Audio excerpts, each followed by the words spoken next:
everyone, this is Dr. Nick here. I just wanted to go over a few really quick self-love techniques for shoulder pain.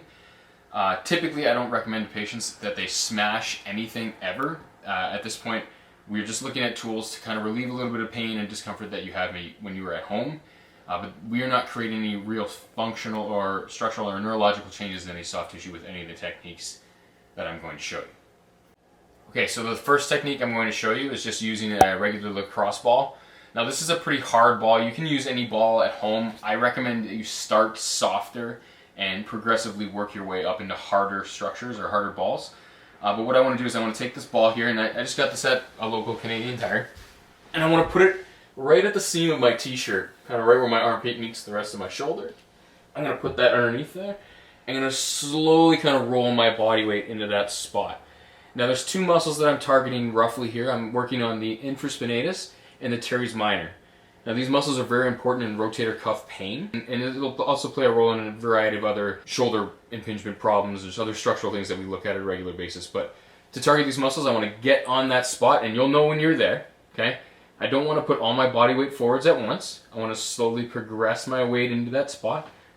And I'm going to take my arm, and I'm going to bring it into that 90-degree position. And I'm going to slowly work that arm to the floor, okay? Now I'm going to get to a spot where I feel like I can't go anymore, and I'm going to hang out there, and I'm going to activate this hand into my other hand, like so, okay? Give myself a little resistance, add a little more body weight onto the ball, hold that position, that contraction for about 10 seconds.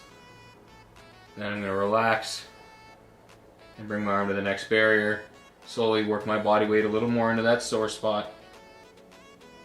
And when I'm ready to activate, same idea, pushing that hand up and away, block it there, hold the position, 8 to 10 seconds. So other muscles that can be playing a major role in any shoulder pain condition are the pecs. So we have the pec major and pec minor. The pec major is the big one that we all can find really easily.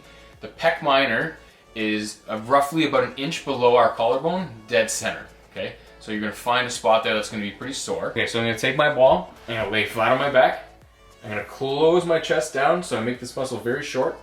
Push the ball into that sore spot. I'm going to push my hand in, and then I'm just going to slowly open up my arm as the ball sinks into that sore spot.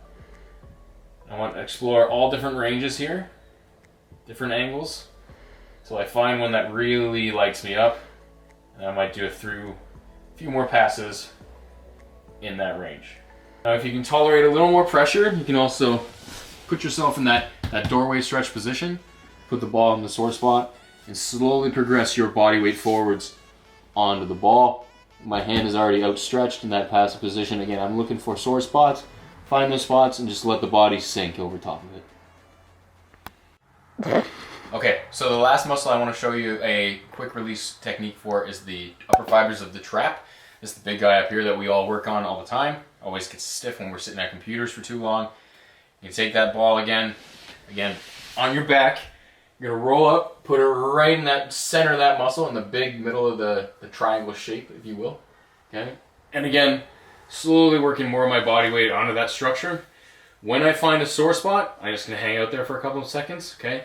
I'm going to bring my chin down. Okay? And then from here, I can slowly start to work ear to shoulder. Or I can turn my head left and right. Progressively working more of my body weight into the ball. Okay, so next I'm going to take my peanut. Okay, and this is just 2 lacrosse balls, again from Canadian Tire, that I then duct taped together in the shape of a peanut. Okay.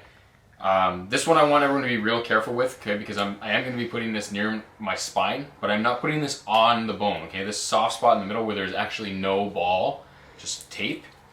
You see I can move it around really easily. That's where I'm going to put the bone of my spine, okay? And where I'm going to put this is either side of my spine, right where my neck meets my shoulders, okay? The CT junction. I'll lay on my back, find a good spot, progressively load my body weight on top of it. And the first movement I'm going to do here is just tucking my chin like we did before. Bring my chin straight down into the floor.